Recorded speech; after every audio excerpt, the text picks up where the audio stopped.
Well, good morning, everybody, and all our fans across Lambton County and beyond. I'd like to welcome everybody to our morning committee for Infrastructure Development Services, Public Health Services, and Cultural Services.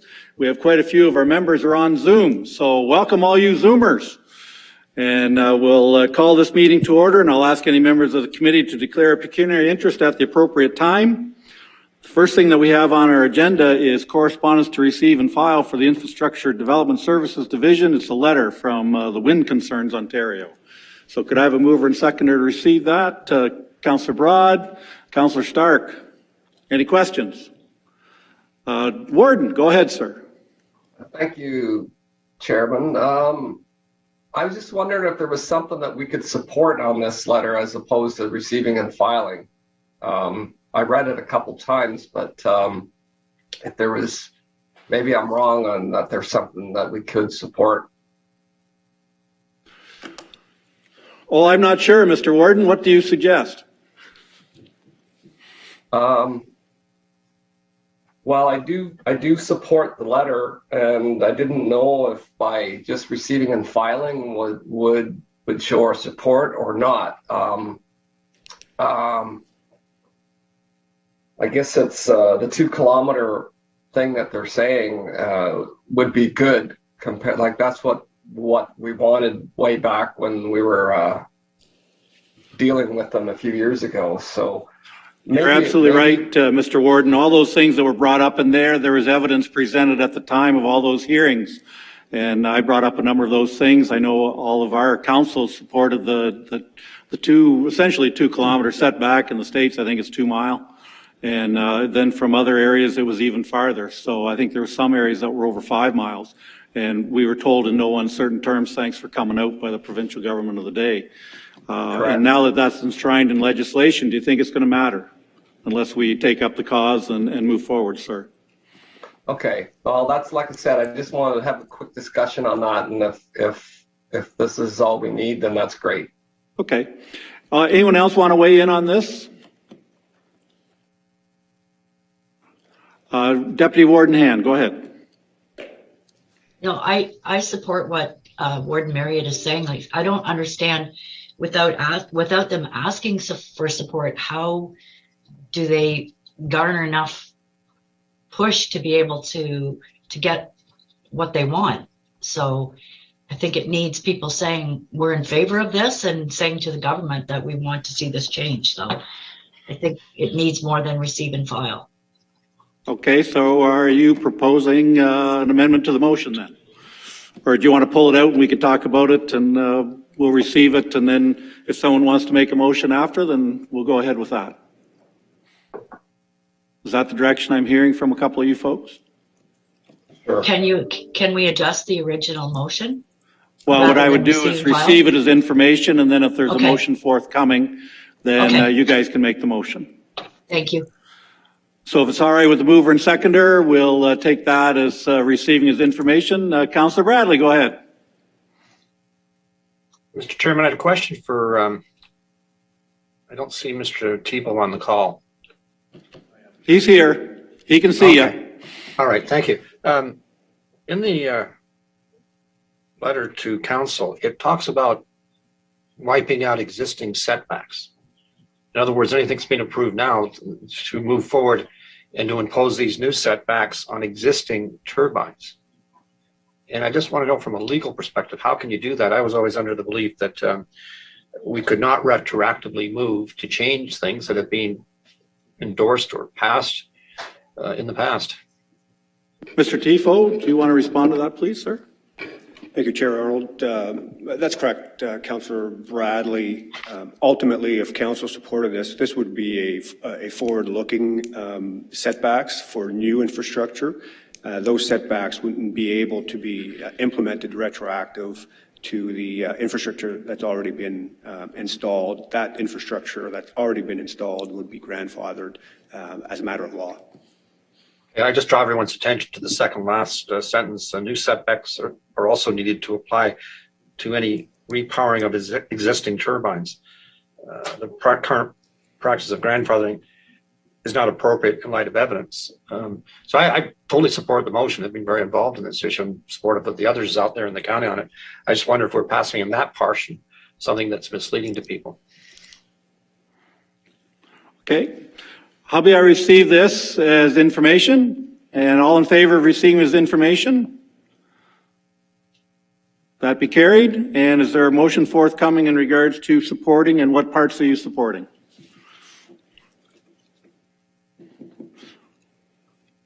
Go ahead, Deputy Warden Hand. Yes, I would like to see a motion to support the recommendation on the new setbacks, and we would state that that would be a go forward motion,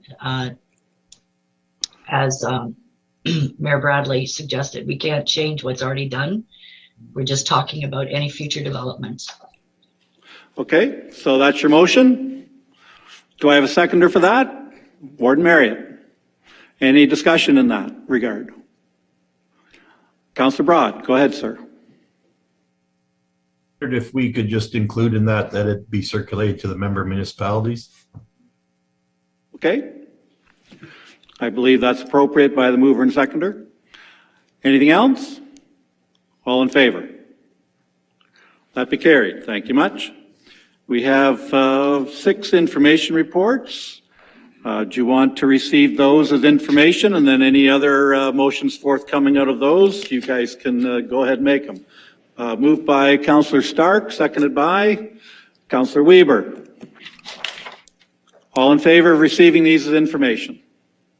Oh, can I ask That be carried. And anybody want to discuss any of these and make some motions in regards to them? I'll go to Councillor Napper first, and then to Councillor Weber. Yeah, I just didn't understand the census there. Does that mean now that we got to wait 5 years to get the true numbers? Because it didn't seem to reflect what we thought we were at on that. That's A. I'm sorry. No, that's pardon me. B. A.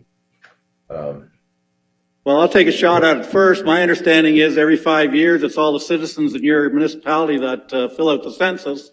And yes, it'll be another 5 years before you have that opportunity again. So what you got is what you got. That's the way ours is anyways.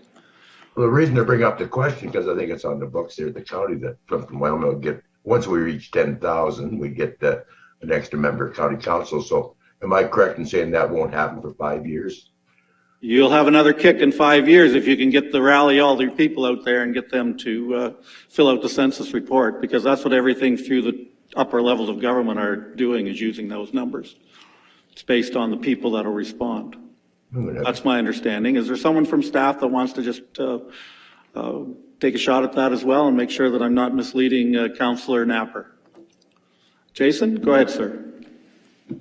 Through your chair, Arnold, I see our manager of planning and design's face popped up on the screen. I think he's in a position to answer that question. Sir, go ahead.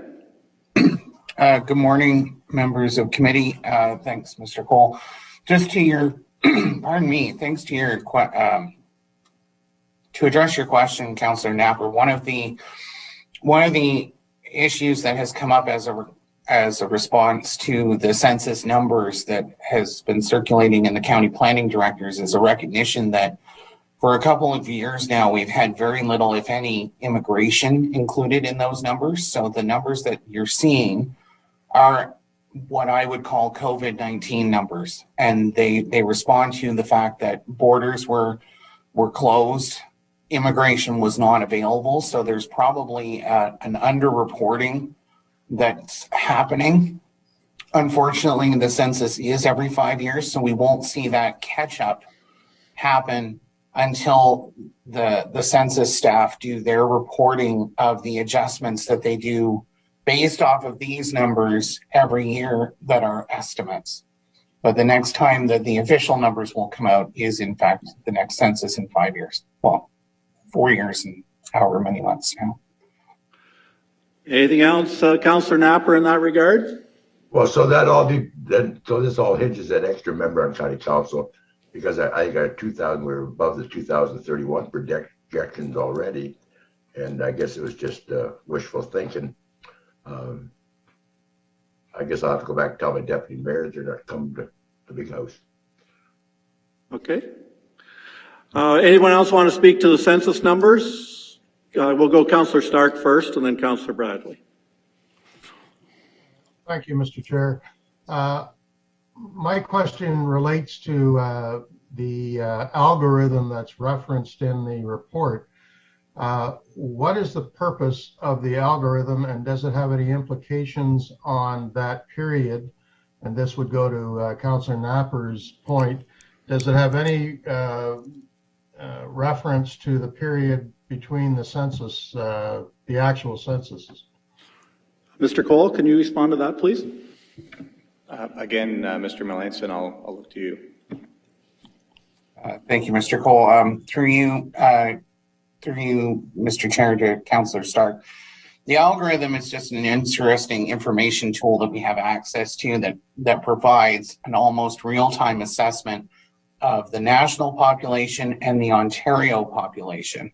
It doesn't scale down to the local municipality populations for the county or to our partner municipalities. So it gives us a sense of, from the time that the census was taken, how much the population, based on Stats Canada's own algorithm of change, has happened since the census was reported to give a national and provincial level population, but it wouldn't scale down to our level until they do the yearly adjustments that happen that are based upon a population projection as of July 1st. And we won't get those on a yearly basis until I believe it's February.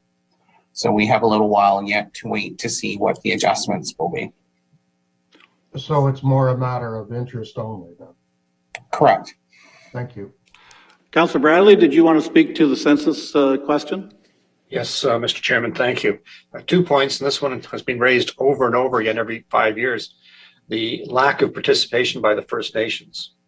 When there are 3 First Nations territories in Lambton, has a significant impact on the numbers. So it's not a true, and that's the fastest growing population in Canada. We've talked about this before, but it's up to the First Nations to decide if they want to participate, because it does have an impact on housing and other monies coming into the community. The second point is it shows the urgency of the immigration task force that Judy Morris is chairing. And that'll be becoming much more public in the next few months. The need to build on what Lambton College is doing and to increase our population on an annual basis by a significant number. And County Council will be getting more details on that in the months ahead. Just 2 comments on what is a very important report to this council. Thank you very much, Councillor Bradley. Good information. Councillor Weber, you had another question. Thank you, Mr. Chairman. My concern is, I guess, item C, the Ontario Housing Task Force for Bill 109. I guess I'm wondering what the committee, what our staff is going to report back against that. I feel this is taking away a lot of local control. It's going to, whether it speeds up the tribunal and they fix it, the tribunal is still somebody from afar that is making decisions in our local municipalities. 4 households, 4 stories tall on a residential lot.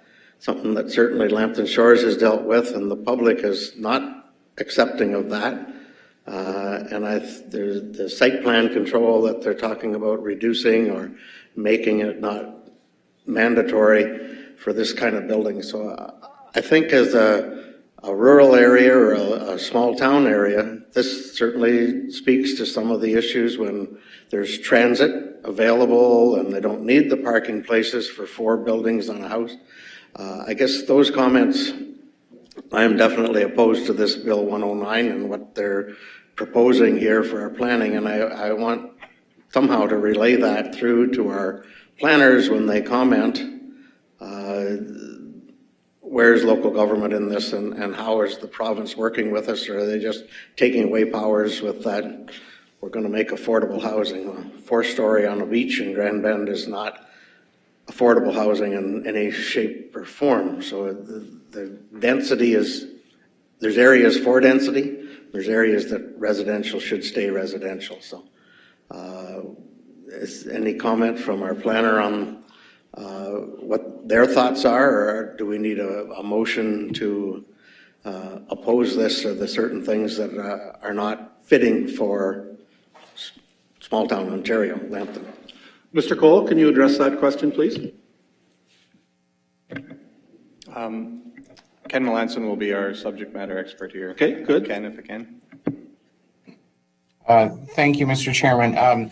Through you to Councillor Weber, one of the challenges that we're having is that as we were preparing the report for committee, Bill 109 was announced. And so we're still taking time to absorb all of its proposals. In fact, most of the team will be on a provincial call this afternoon where they're actually going to do a breakdown of what Bill 109 will achieve, because I will be candid, the planning director's emails haven't stopped, and even all of the planning directors across the province are not fully understanding all of the nuances of what is proposed. So I'm hoping that this session this afternoon will be helpful to us in understanding certain questions that we have. That said, I know that some of our member municipalities have already seen the task force report and may have chosen on their own to provide a letter back to the province. We would certainly be available if committee was to decide that the county should submit a letter on behalf of its members. We would certainly be available to assist and to piece that together for the warden to send on if that was committee's wish. And I'll just add, sorry, Councillor Weber, to add to my response, we've noted that there's a lot of things in the task force report that were missed. And one of those critical pieces was providing any assistance, whether it's to an individual property owner or to a large developer, on the costs of materials of housing. So, for instance, a grant program for additional dwelling units, helping to offset some of the construction costs or things like that. So certainly the task force report was meant to generate ideas. It's not, will the province implement everything that is proposed? I couldn't say, but there are certainly some things in there that are not going to work here in the county. Councillor Weber, did you want to have a letter submitted under the warden's signature? Yes, Chairman, I would make a motion that a letter be sent on behalf of, under the warden's heading, on behalf of Lambton County, addressing our concerns with the planning and how it fits to Lambton County as in opposition to what it fits in the city of Toronto. Okay. The task force, I guess just that'll be my motion, but further to that, where were the task force members from and how did they come up with this? Whether there was a representative from rural or small town Ontario? That would be one of the questions I guess I asked. But okay. Thank you. Sounds good. Do I have a seconder for that? Councillor Hand, or Deputy Warden Hand, sorry. That's okay. Any questions or comments in regards to that? Councillor Napper first, and then Deputy Warden Hand. I'm a little confused here, as always. So that's going to be right across the county, and like Wyoming here, we may want fourplexes, like, you know, we're not on the beach or anything like that here. I'm just, if you make that motion, is that going to affect me over here? No. Okay, thank you. Councillor Weber, did you want to respond to that? I don't think there's anything that restricts planning application for a fourplex to come forth and go through the proper planning procedures. And if it's deemed by the municipality and the council and the public, it can certainly go ahead. This is making the Bill 109, I believe, is making them very much easier to go through without the planning process. And the planning process is there for a reason. The thing that slows down the planning process more than anything is getting provincial approval on anything that has to be approved by the province. And the tribunal is going to approve them anyway. I firmly believe that, but they need to speed up their application. It's not the municipality that's slowing things down in, I would say, 90% of the cases. So there's nothing stopping Plimton, Wyoming from having a fourplex in a residential area with the planning process that we have in place. And if they meet all the timelines, it can be done quite easily. So, Okay. Does that help explain, Councillor Napper? Yes, it does. Okay. It's very helpful. Deputy Warden, go ahead. Mr. Melanson said that they were, many of the staff were attending a meeting to learn more about Bill 109. I was going to ask if we could perhaps get a report or some sort of a summary for to thing that would be worth sharing to help enlighten us. Okay, could I get that included into your original motion, Councillor Weber? He says yes. And, absolutely. And you are all right with that, I'm sure, Deputy Warden? I'll call the question. All in favor of that motion? That be carried. Is there anything else coming out of these 6 items of correspondence? Seeing none, we have a couple of reports requiring a motion. First one is appointment bylaw for inspectors report. Can I have a mover and seconder? Councillor Broad, Councillor Loosely. Any questions? All in favor? That be carried. And the second one is in regards to County Road 33 Front Street, Village of Point Edward report. Do I have a mover and seconder for that one? The Warden and Councillor Weber. Any questions? All in favor? That be carried. Is there any other business to be dealt with in front of this esteemed body for the infrastructure side of this committee? Seeing none from the rest of the committee, I do have one. I know there is a delegation that reported to Minister Mulrooney, and I was hoping that Mr. Cole could give us an update on the delegation report and then also make sure that all members of the committee get a copy of the presentation that was done to the minister. So, Mr. Cole, could you give us a little summary of what was talked about and what the response was so far? Thank you, Chair Arnold. Absolutely. Last week at the Ontario Good Roads Association annual conference, we did have a delegation with the Minister of Transportation, the Honourable Caroline Mulrooney. The presentation was regarding the county's operation of the Highway 402 emergency detour routes. We have approximately 30 kilometers of emergency detour route that supports the Highway 402 when it is closed, and as we're aware in our county, that happens frequently, thus diverting the traffic off of Highway 402 onto local county roads. So what we basically asked for was the province to recognize the operation of those emergency detour routes and support them either financially or through workforce supports, both in a maintenance and a capital construction capacity. And I think the delegation went quite well. It was well received, very good mood in the room, and without any firm commitments, they did commit to looking into that further. Okay. Any questions for Mr. Cole in regards to the delegation? Thank you very much, Mr. Cole. The next piece on our agenda is the Public Health Services Division. And we have 3 notes of correspondence to receive. Can I have a mover and seconder for those? Moved by Councillor Weber, seconded by Councillor Stark.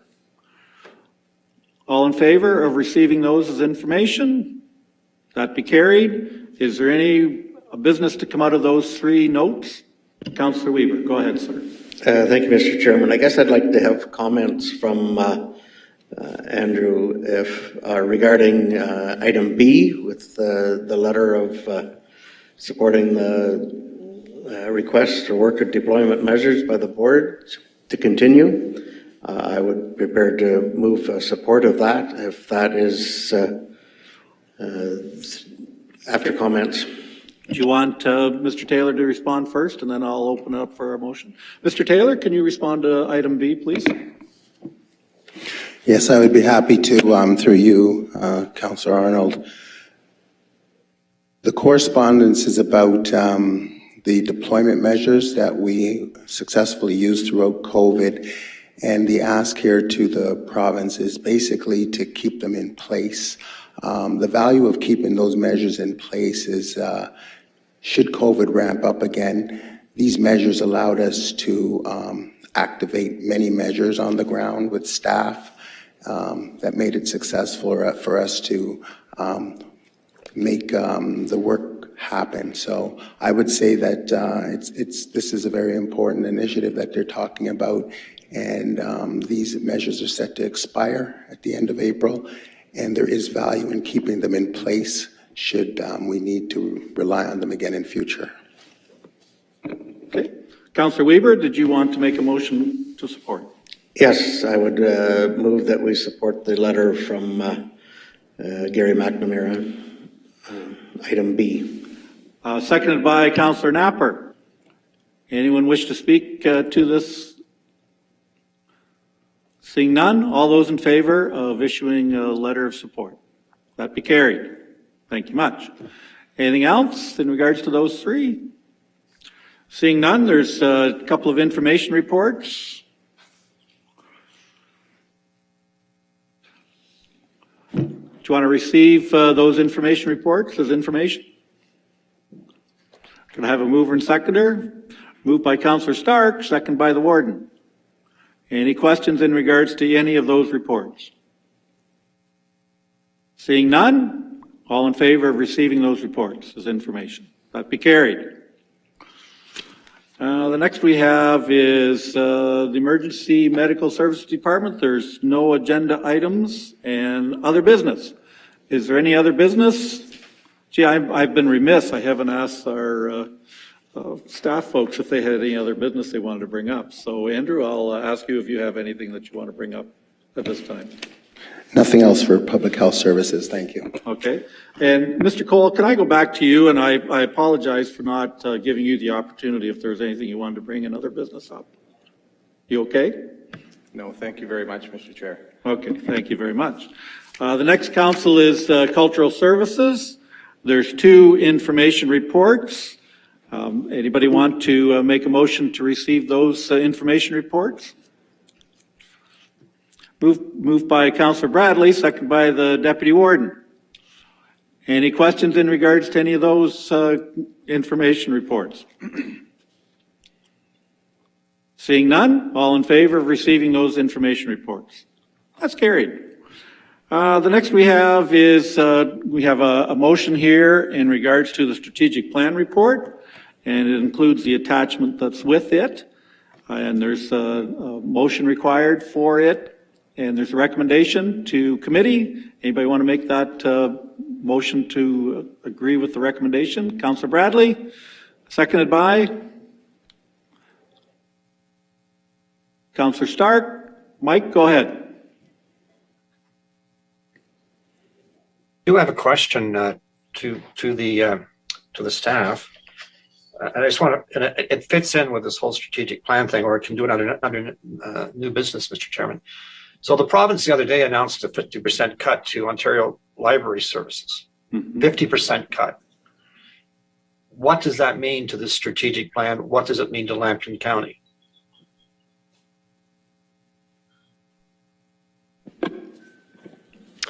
Through you, Mr. Chair, thanks for the question, Councillor Bradley. We are still waiting to determine the impact to our funding, if any. That the strategic plan does make note in several locations about identifying potential alternate sources of revenue. And I guess I can say that the objectives outlined in the plan aren't necessarily tied to the operating funding from the province, but we are still waiting to get more clarification on what that announcement might mean locally for Lambton County, and if it's applicable to us. So I apologize, I don't have additional information at this time. Well, no, I understand fully, because I mean, this is last few days, it's breaking news, and I hope County Council realizes this is a targeted 50% cut at a time the province is giving money out right, left, and center across the province. So it's very mysterious what would drive this. So we'll just wait to you to get the information you need to report to us at the next meeting. Andrew, can you do that, please? Thank you, Councillor Bradley, for bringing that up. Councillor Broad, go ahead, sir. Thanks, Chair, and it's a question for Andrew. I guess I'm struggling to support this strategic plan, and I guess part of my reason why I'm struggling with it is, we refer to it saying that we have strong community awareness on our services, we have a high rate of satisfaction, and then we have a strategic plan right full of a list of things that we'd like to get done. It talks about in there of hiring extra personnel. It talks about the removal of admission to some of the facilities and stuff. And for some reason, I'm struggling with that because I don't know what this plan is going to cost us. To me, when you start hiring new personnel, you start removing admissions. There was reference in there that maybe plant a tree with part of the admission fees that we collect and things like that. And I guess I struggle because for some reason, cultural services to me has a hard time trying to collect revenue for services provided. We know some of our facilities have admissions, others don't. And that's not right. I think that there still should be an admission fee, make it very nominal, but there still should be an admission fee. Everything I go to, I pay an admission fee for, and cultural services should be no different. So there's a reference in there to maybe bring some facilities into the museum out on 21 Highway and then fix them up, turn around and rent them out for different functions. Well, now we're competing against private industry who's paying the tax dollars to fix these buildings up. And now we're going to compete against them. And, I caution our council and staff on the fact that we got to be careful that we don't get in competition with the private enterprise. And that's exactly what we would be doing at that point. And we'll be taking tax dollars that they're paying to compete against them. It's not fair to them. So I'm struggling to support this strategic plan based on those things, mainly those three items there. I'm just, I'm struggling to support it, and I'm not sure whether I'll support it or not. Thank you. Okay. Andrew, would you like to respond to that, please? Yes, thanks for the opportunity, Mr. Chair, and excellent questions, Councillor Broad. Thanks for the opportunity to provide some context and clarification. So I can look at those three things and just give you some additional background. Obviously, in the context of the strategic plan report, it's sort of an idea or an action item that's put forward, but needs context around it for council to make those decisions. And I will kind of preface each of these with the fact that any implementation of an action item that would have those types of budgetary or cost implications or staffing implications would first come to council. So by approving this plan, we're approving in principle the strategies behind it, but certainly when it comes to decisions like that, they would come before council first. So I guess looking first at the hiring of personnel, the one recommendation in the plan is really focused on the hiring of an Indigenous curator to help with ensuring that we are working in collaboration with our neighboring First Nations communities when we are preparing exhibits that relate to Indigenous subject matter. The intent behind that would be to ensure that we have grant funding to support such a proposal, and as mentioned previously, we would first come to council to seek their direction regarding that hiring. So just wanted to provide some context regarding that hiring of personnel. With respect to the admission piece, The concept there would be to try to remove barriers to accessing our cultural facilities. So for some families, it may be a challenge to bring a family group out to Lambton Heritage Museum, as an example, and pay the admission for access. What we would be proposing as part of this plan is not to simply abolish admission fees. Obviously, we need to look at cost recovery. We need to look at revenue generation. Instead, it would be looking at pursuing ideas such as admission sponsorship. So finding a sponsor in a community, perhaps an agency that the county works with, that would be willing to sponsor the revenue that we would typically get from admissions annually, to allow people to access the facility that may not have the means to do so. So, and I guess in the language there, we could have been more clear that the intent is to investigate opportunities like that, to bring in sponsorship dollars as new sources of revenue as opposed to taxation. And then the last item with respect to facilities and maintaining and fixing some of the buildings, the priority there with respect to the two museum sites is our historic buildings, which are in significant need of repair, and we do have some capital plans to improve those historic buildings. The idea was certainly not to compete with private enterprise, but one, to meet our objectives regarding the maintenance and improvements to those historic buildings that we keep in trust, but then also to think creatively about how those sites could be used to generate new revenues for the museums. So, for example, we've seen a number of weddings booked at our chapel at the Lambton Heritage Museum site. And while we don't certainly want to compete with other venues within the community that might offer that service, we recognize that we do have available space, and we are tasked to find alternative sources of revenue wherever we can to lower the tax burden, and we can certainly make that space available for rental use. Not necessarily to compete with private enterprise, but just to utilize the space that we have in any way that we can. So I apologize if some of those three points were maybe not as clear as they could have been in the strategic plan. And certainly when it comes to decisions like this, you'll see a lot of the terminology in the plan is investigate or research, whereas the actual action of implementing those things would come first to County Council for its consideration. So hopefully that provides some additional clarity. Councillor Broad, go ahead, sir. Thanks for the follow-up, Chair, and thank you, Andrew. That clarifies a lot of the questions that I had there. You're right, there might have been a few things missing in some of that information that was on there, and you've only got so much space to write it to. I appreciate that also. So thank you very much. So, Councillor Broad, is it your wish then to see if the mover and seconder would just approve this in principle and any fiduciary issues to come back to committee for approval prior to implementation? Would that be a more appropriate motion? Yeah, we could do that, or it sounds like it's going to come back anyways, but I guess if it's right in the motion, then we know for sure it will come back, right? So I would definitely ask if the mover and seconder would do that. That'd be much appreciated. Will the mover and seconder allow that to take place?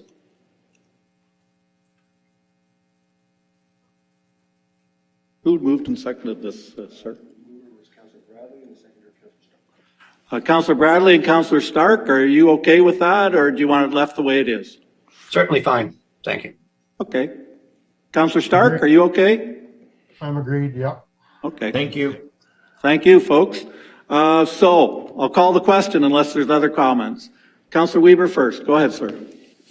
Thank you. And I guess a couple comments goes back to the information reports regarding the museum and the oil museum renovations and this cultural plan. One of the things that and maybe it's minor and maybe I missed it, I didn't see any reference to discoveries that matter, or I didn't see on the oil museum on the photos whether there was any reference to this discoveries that matter. And I know this is something that we as a council embraced, and it's sort of getting forgotten. And I think there's a lot of meaning that went into that logo and how it's interpreted. And I guess I'm disappointed that it's not in this publication or talked about maybe a little more. just a comment. Thank you. Andrew, would you like to respond to that, please, sir? Thank you, Mr. Chair. Yes, fair comment, and thank you for pointing that out. In the strategic plan, we referenced the importance of branding. The assumption was that both the county and the Discoveries That Matter branding, we just didn't articulate that, but our intent would be to continue to perpetuate the Discoveries That Matter brand. And actually, we are working on an application with Tourism Starting in Lambton right now to look at installing the branded Discoveries That Matter tourism signage in each of our library and museum facilities. So that is certainly an important part of our branding plan, and we'll make sure that's maintained. Okay, thank you, Councillor. Any other questions or comments in regards to this motion and the strategic plan? Seeing none, all those in favor? That be carried. Next we have is a report dated April 20th regarding museums, gallery, archives, collection management, January, February 2022. And there's a report and also a recommendation attached to it. Can I get a mover and seconder for those? Moved by Councillor Weber, seconded by Councillor Loosely. Any questions or comments in regards to those? Seeing none, all those in favor? That be carried. Andrew, did you have any other business for us today? Go ahead, sir. One item, Mr. Chair. I'm just calling your council's attention to item B, the Oil Museum of Canada renovation post-project report. With that renovation now complete, we are planning for a grand reopening celebration on May the 27th, and council members should receive an invitation if you have not already. So, thank you. Okay. Is there any other business for the Cultural Services Division this morning, folks?